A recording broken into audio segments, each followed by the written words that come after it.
All right, here are 10 movies to watch during cancer season. All right, so first movie, The Amityville Horror. Now, I chose this film because it deals with a house, a haunted house in particular, or you might as well say a possessed house, which is kind of different.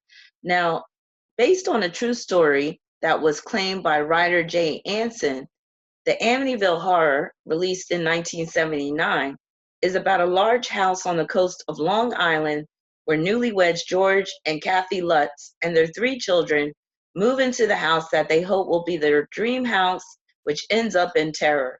Despite full disclosure by the real estate agent of the house's history, George and Kathy Lutz buy the house.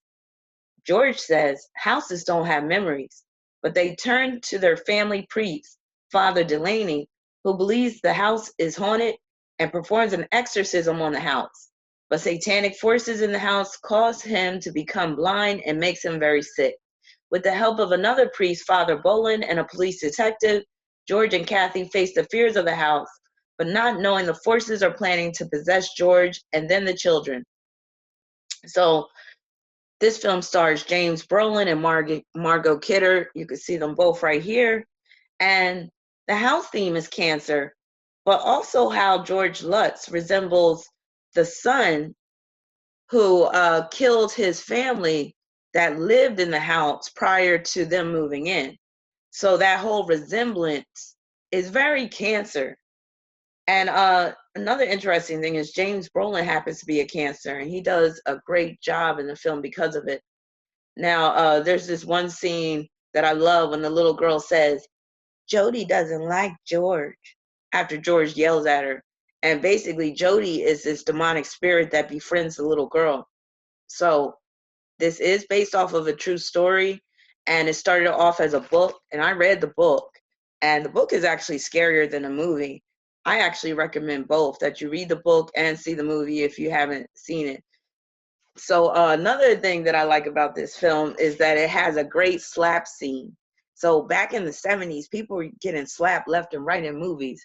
So this movie has one of the best slap scenes, in my opinion. So if you like movies where somebody gets slapped in the face, definitely check out this film if you haven't seen it. Or it's good to just watch it again if you have seen it. Next movie. Of course, I had to include Mommie Dearest. So Mommie Dearest was released in 1981. And this portrays the relationship between Christina Crawford and her adoptive mother, Joan Crawford, who was presented from Christina's view. So Joan Crawford had an adopted daughter named Christina, and Christina wrote a book about her life with Joan Crawford. And basically, Christina revealed that Joan Crawford was very abusive towards her and all that other stuff.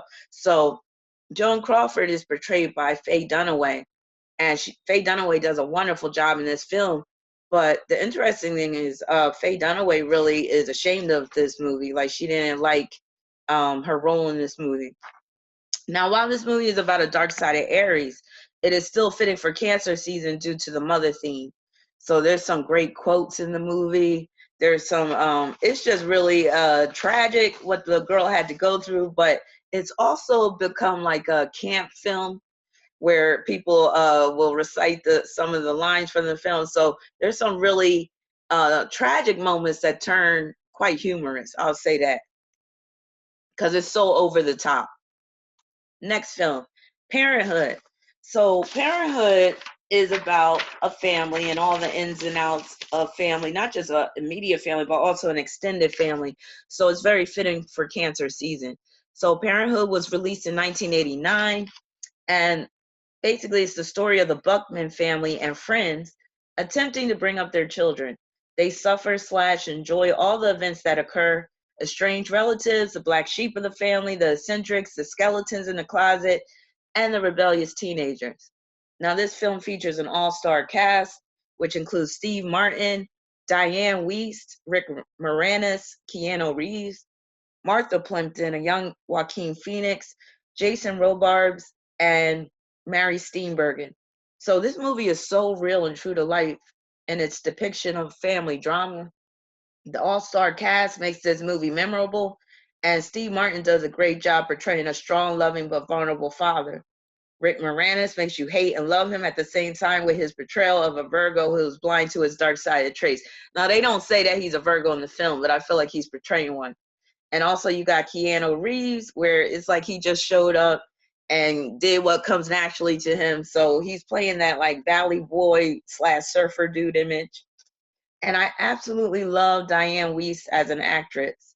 So she just has this gentle demeanor and peaceful vibe to her. Now she is an Aries, but she got her Mercury in Pisces, so that explains that whole peaceful vibe that she has. And she's always convincing in her roles. She also starred in The Lost Boys and Footloose. So if you saw Footloose, remember she played that dowdy-looking, obedient wife.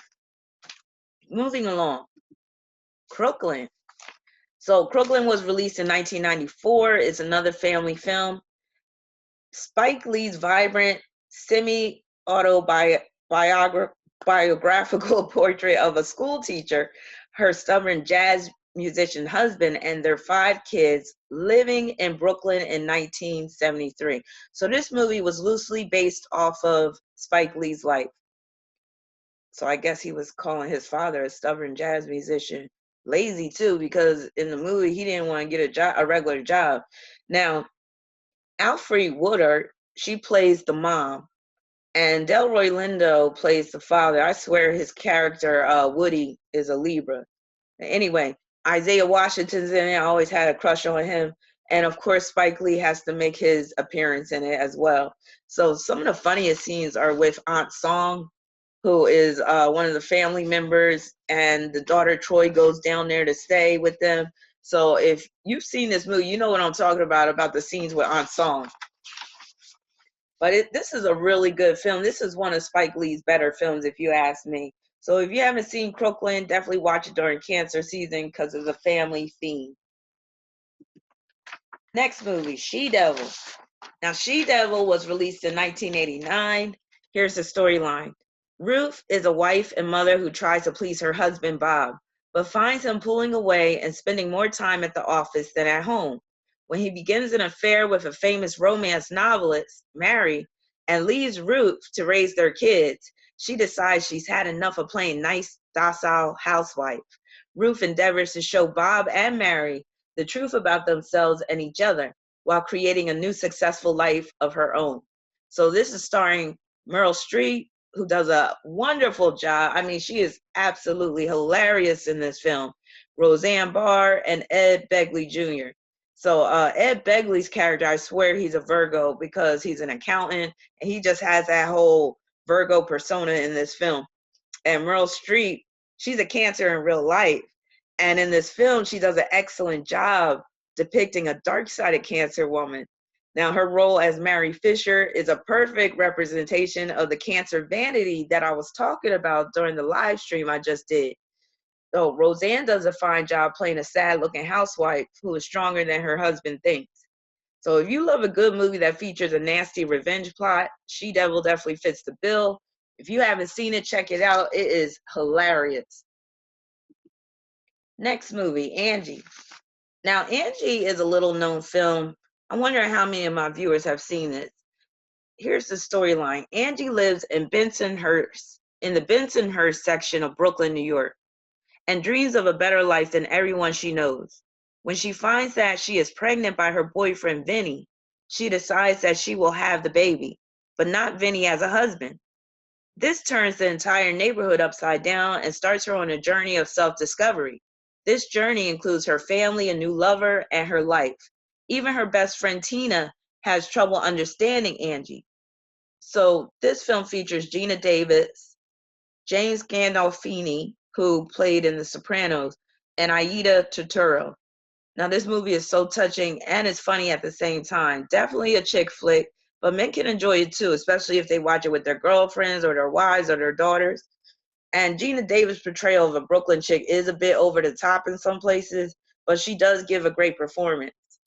She really gets in touch with the pain of having an absent mother and her own struggles with motherhood. And James Gandolfini is very convincing in his supporting role. You end up feeling sorry for him despite him being very rough around the edges. So this is a really good film. If you haven't seen it, I definitely recommend watching it during cancer season.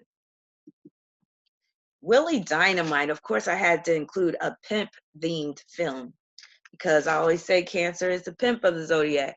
Now, Willie Dynamite was released in 1974, and the storyline basically is one sentence. A social worker tries to get a pimp to change his ways. Now, this movie stars Roscoe Orman and Diana Sands. Now, I could have chose the more obvious pimp movie, the widely celebrated cult film, The Mac. However, Willie Dynamite is just as good in my opinion. It also shows the pimp game from a woman's perspective, unlike The Mac. Willie Dynamite obviously had a higher production budget than The Mac too, because it was more polished and the lighting is much better. Now, Willie D is played by Roscoe Orman, who later went on to play the role of Gordon on Sesame Street. So if you're from my generation, then you'll know who Gordon is from Sesame Street, but he started off playing a pimp. Now that's a major departure. Now, Diana Sands plays a really good role. My favorite scene of the movie is where she busts in on Willie D's hoe pad and tries to school his hoes on the fact that they can make money without him. Diana Sands, she played in the movie Raisin in the Sun. She played Benitha, the sister. And that's I'm talking about the original with Sidney Poitier, not that whack ass one with P. Diddy. So she was a good actress. She actually died young at age 39 from a rare form of cancer. Next movie, Apocalypto. So I chose Apocalypto because it deals with tribes and also family. So, the whole tribal theme is cancer. And Apocalypto was released in 2006. It's a Mel Gibson movie, and he did a wonderful job with this. So despite what people have to say about him, I really enjoyed this film. Now, here's the storyline. In the Maya civilization, a peaceful tribe is brutally attacked by warriors seeking slaves and human beings for sacrifice for their gods. Jaguar Paul hides his pregnant wife and his son in a deep hole nearby their tribe and is captured while fighting with his people. An eclipse spares his life, and we recently had an eclipse. That's right, this movie features an eclipse. An eclipse spares his life from the sacrifice, and later he has to fight to survive and save his beloved family. So this stars Rudy Youngblood. He's the one all the way to the left. Man, when I first saw this film, I had a serious crush on him. So I was like, ooh. So this movie was a real treat for the historical factor, for the tribal factor. The action is action-packed once it gets going. But also, some of these dudes look kind of fine. All right. So this movie is so good, and it will keep you on the edge of your seat once the enemy tribe invades Jaguar Paul's tribal community. Now, human sacrifice is depicted in this film, so if you are squeamish about seeing a dead, headless body being thrown down pyramid steps, you may want to turn away at that scene. So that scene comes when you'll start seeing all these people painted with blue. So I'm just warning you if you're squeamish about that. Nonetheless, this is a really good film. If you haven't seen it, I definitely recommend watching it. Next movie, Baby Boy. I'm sure a lot of my viewers have already seen this. Now, this is the story of Jody, an unemployed young black man who's been living with his mother for several years, even though he's got a child of his own. Romantically, he's having relationships with two women, Yvette, played by Taraji P. Henson, the mother of his son, and a new interest. So Baby Boy was released in 2001. It stars Tyrese Gibson, Taraji P. Henson, Ving Rhames, AJ Johnson, who plays the mother, Omar Gooden, and Snoop Dogg. This image right here looks hella suspect. But I already know how Ving Rhames gets down. So if y'all seen Pulp Fiction and Holiday is Hard, you know what I'm talking about. Now, this movie has so many funny scenes. And, it does have a good lesson, a moral to the story about how a man needs to grow up and get on his own and take care of his family and all that stuff. Now, Taraji P. Henson puts all of her neurotic Virgo energy into her role as Yvette. And Tyrese is basically playing himself as a whiny crybaby. Also, I just want to say rest in peace to John Singleton because he died recently. So, John, you really did a good job. You should be proud of yourself. All right, moving along. And last but not least, we have Not Without My Daughter. This is another little known film. This was released in 1991, and here's the storyline. Moody is an Iranian doctor living in America with his American wife, Betty, and their child, Mahtoub.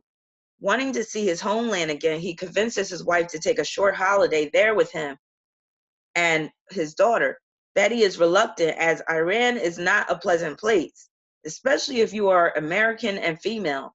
Upon arrival in Iran, it appears that her worst fears are realized. Moody declares that they will be living there from now on. Betty is determined to escape from Iran, but taking her daughter with her presents a larger problem. So this movie stars Sally Field and Alfred Molina. And Sally Field never disappoints as an actress. Like, she is a class A actress all around. Have you seen the movie Sybil? That was one of her first films. I mean, she knocked that one out the park. Now, Sally Field really captures the pain and desperation of a mother going through a custody battle. And Alfred Molina does an amazing job in his portrayal of an uncompromising Iranian Muslim man. The film is based on a true story, which makes the movie even more engrossing. So that's my list of 10 movies to watch during cancer season. Let me know what you think. And if you have some movies in mind that would be great to watch during cancer season, feel free to share that. And if you would like a reading, you could go to my website at rabina.com. Peace, many blessings, and I'll be back with more videos.